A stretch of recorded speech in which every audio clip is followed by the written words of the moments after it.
Annalyn of Cavite, yung binibigay ko ng kapatid ito ni Mayor. Kaibigan niyan kami kasi sa Congress many years ago. Taga-Congress na yan eh. Yung binidistribute nilang about drugs. Tingnan nga ninyo. Of all the characterization of the drugs by the United Nations, International Narcotics Control Board, ang shabu ang pinaka, because heroin, cannabis, cocaine, they're all extracts or derivatives of opium. It's a poppy, it's a natural homegrown. Itong shabu is the anyo, tignan mo may characteristic. Ang shabu, it produces violent, bizarre, and aggressive behavior. Kasi nasabi ko na ako, katagal ko na, lumalaban talaga yung mga yan. Kaya na naman matay. Why the children? Sila yung inuutosan na i-deliver mo doon. So invariably, they are in the middle of a silent war. And if something erupts there, matatamaan talaga yan. Ay alang-alang magsakripisyo itong sundalo o polis. Wala yang, there's no such thing. It's self-preservation. Self-preservation yan. Ginagamit nila eh. Kaya na may mga bata. It does not mean to say that killings of innocent civilians or children for that matter, whether are involved with drugs or not, are justified. I'm not saying it. Pero kung sabihin niyo bakit ganon ang laro dito, ganon yan. Ang mga bata kasi below 15, no criminal liability at all. At sabi nila, bakit mga mahirap? Well, for the information of everybody, shabu is a commodity produced for the poor. Because yung mga mayaman, kasi sa Davao, they use cocaine, heroin, cannabis. They are, sabi ko nga, natural plants, organic. Itong shabu, it's a chemical, and the water used there to mix it is the water that you use for your battery. Battery ng acid, ang acid mo nilagay mo sa baterya mo. That's the reason why. Na ayaw ko sa ngayon. There are 4 million already slaves. What are the social costs? Huwag na muna yung individual to the shabu. Kalimutan mo yan. He wants to go crazy because shabu shrinks the brain of a person. That is why shabu is not a viable option for rehab. He stays there. If he stops na medyo maliit pa yung, malaki pa yung brain niya, then it stays there. It's static.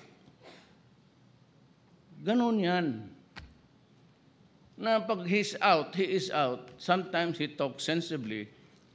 Alam niya kung mga taga-Davao kung sino yan. Mga anak ng mga politiko. Maawa ka, normal. Then suddenly he talks nonsense. I have to wait until such time that he's back to his senses. Yan yung mga mayaman. I do not want to make it public, but there is a son sa Davao. He was the, you know who am I referring to? He got hit sa yung paglabas ng shabu. First time siguro talagang hinirita niya. Kaedad ko lang yan siya nung tinamaan. So he's detained there in his house. Sa bahay lang sa kwarto. You know what? Minsan na Christmas time, so I passed by my friend's house. Alam na mga taga-Davao kung sino yan. Dinaanan ko yung pamilya. Naiwan. Sabi ko, tingnan natin nga yung He's old, very old. Matanda pa ako kasi ako 72. That guy must be around 68. Siguro mga ang mukha 90 years old. Parang hermit. Kasi ko itong tiyabo talaga. The social cost. Alam mo, pag may isa kang anak na tinamaan ng siyabo, the family becomes dysfunctional. Kung may dalawang anak ka, it becomes doubly dysfunctional. That is one social cost. The other is social cost. How about tayo? Maybe, tingnan ko ilang milyonaryo dito, ha? Yung sigurong DSWD ang, ikaw siguro direktor ang pinakamayaman dito.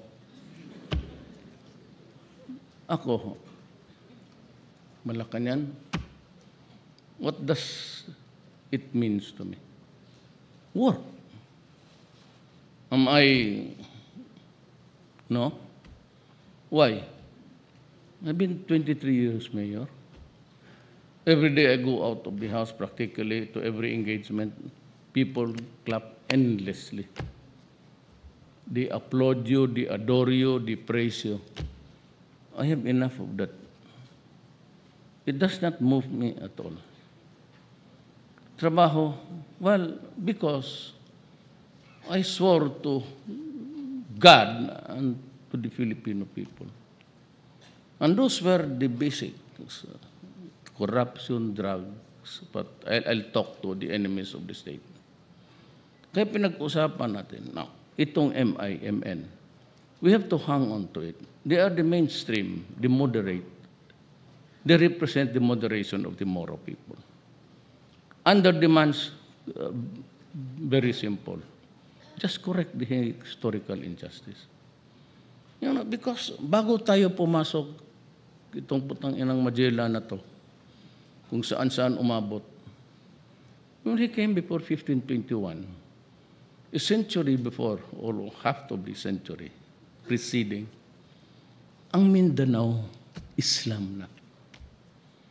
So pag hindi ka marunong Maguindanao, Magmaranao, Iranon, Tausog, hindi pagkat Katoliko ka, lalo na hindi ka taga roon. And that happened during the time forcibly taken over itong mga coastal. They were not able to penetrate the entrails ng Spaniards. So when the Americans came, plus Christianity na yun, and the Muslims, hanggang ngayon, tigas talaga. Why? May poste na sila eh. And what is that post? Islam. So, taken over. Why? Because of the gunpowder. Nagdala dito ng gunpowder, the cannons and the muskets, the rifle of the old. Sila yung hindi ka pa makalapit, tinatamaan ka. Because the rifle and gunpowder, which propelled that steel ball to the hearts of the Moro. Kaya lang nanalo. But when I said, come to Mindanao, because it is the land of promise, nagbaban. My father is a Cebuano, but my mother is a half Maranao. Yun ang, pag hindi mo ito inariglo,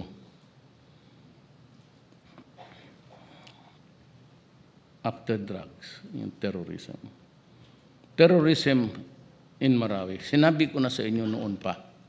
Every day, as a matter of fact, I was raising the signal, do not force my hand to declare martial law in Mindanao, because I will do it. And the time that when I was in Marawi, I declared martial law.